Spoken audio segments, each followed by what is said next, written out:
की मलिका है, वो हुनर की मलिका है, दिखने में बस कलिका है।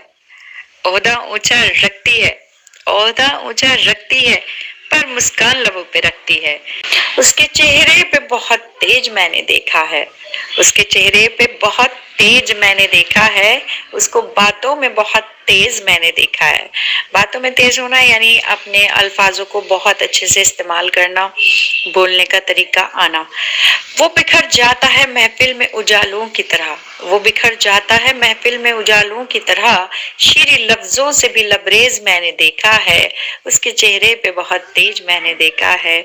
और इन शब्दों के साथ मैं आमंत्रित करती हूँ केंद्रीय विद्यालय 2 हिंदन की प्राचार्य महोदया श्रीमती ज्योति पांडे जी को। वो अपनी रचना के साथ सादर आमंत्रित हैं।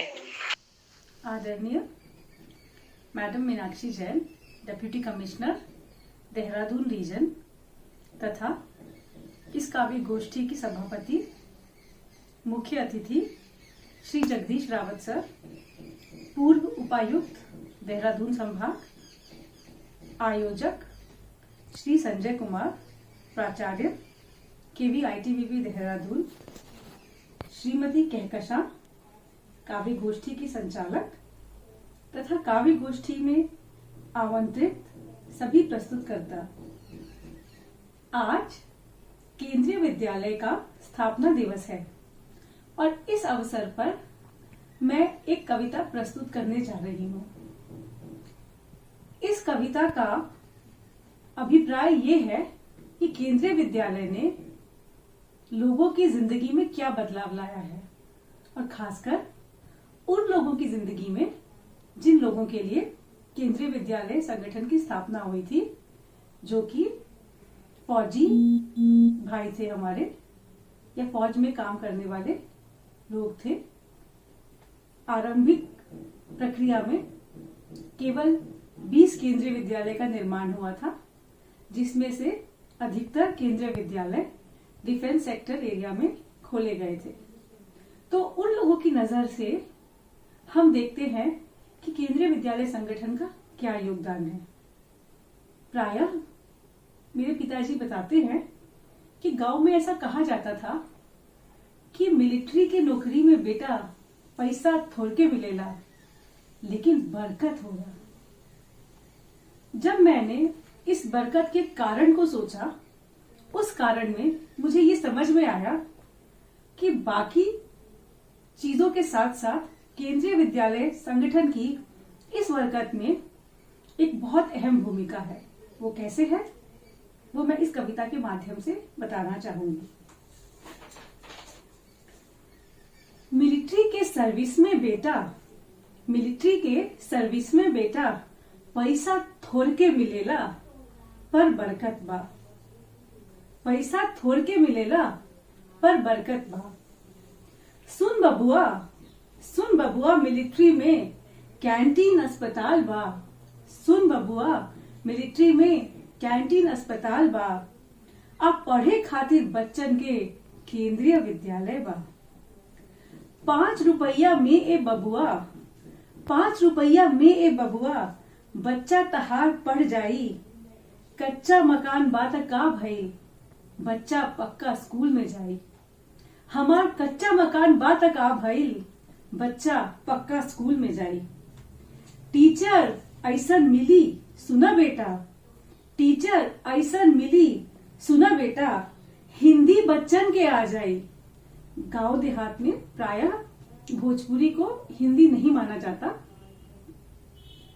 खड़ी बोली को ही हिंदी या शुद्ध हिंदी समझा जाता है।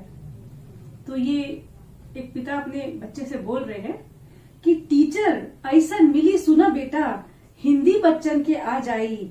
गर मेहरारू तोहर ध्यान दिही तो अंग्रेजी भी पकड़ा जाई। गर मेहरारू तोहर ध्यान दिही तो अंग्रेजी भी पकड़ा जाई। अब पिता की बातों से प्रभावित होकर के बच्चे ने फौज में दाखिला ले लिया, और अब वो अपनी नजर से देख रहा है कि उसके जीवन में, जैसा कि उसके पिताजी ने बताया था, उसके बच्चों के लिए केंद्रीय विद्यालय के क्या फायदे हैं।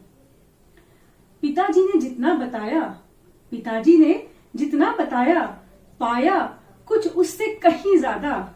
जय हिंद से लेकर राष्ट्रगान तक, जय हिंद से लेकर राष्ट्रगान तक बच्चे में भर गया देशभक्ति का इरादा।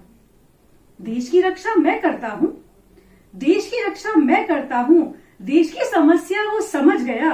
बड़े राजनीतिज्ञ की तरह, बड़े राजनीतिज्ञ की तरह मेरा बच्चा वाद विवाद करना सीख गया। मुझे मार पड़ी थी तैराकी पर, मुझे मार पड़ी थी तैराकी पर, डर था सबको नदी थी गहरी, डर था सबको नदी थी गहरी। वो तैराकी में गोल्ड मेडल लाया, वो तैराकी में गोल्ड मेडल लाया, काश बने वो भी देश का प्रहरी। उसने रेत से विंडमिल बनाया, उसने रेत से विंडमिल बनाया, विज्ञान की एक प्रदर्शनी थी। उसकी टीचर ने कहा मुझसे, उसकी टीचर ने कहा मुझसे, उसकी प्रस्तुति प्रशंसनीय थी। जिन स्कूलों के बच्चों की, जिन स्कूलों के बच्चों की देश में बड़ी चर्चा है, सुना था वहां पढ़ाने में एक बहुत ही बड़ा खर्चा है। एक केंद्रीय विद्यालय ही है जहां, एक केंद्रीय विद्यालय ही है जहां इतना बच्चों ने सीख लिया, और इसके लिए विद्यालय ने बस 45 रुपया फीस लिया, और इसके लिए विद्यालय ने बस 45 रुपया फीस लिया। सही कहा था बाबूजी ने, सही कहा था बाबूजी ने, मिलिट्री के सर्विस में बेटा पैसा थोड़ के मिलेला पर बरकत बा। ये कविता मैं अपने पिताजी को डेडिकेट करती हूँ, जो कि इंडियन नेवी से एक रिटायर्ड ऑफिसर है, और उनके समस्त साथियों को डेडिकेट करती हूँ जिन्होंने उनके साथ देश की सेवा की। क्योंकि ये मेरे पिताजी की नजर से लिखी गई कविता है, जिसमें कि मेरे पिताजी, मेरे दादाजी और मेरे जनरेशन के बच्चों के बारे में बातें कही गई है। इसीलिए मैंने फीस की रकम 45 रुपए लिखी है, क्योंकि जब मैंने केंद्रीय विद्यालय में 12th स्टैंडर्ड पास किया था, तब फीस 45 रुपया ही हुआ करती थी महीने की।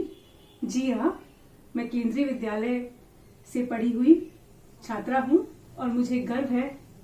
आई एम अ केरियन। धन्यवाद।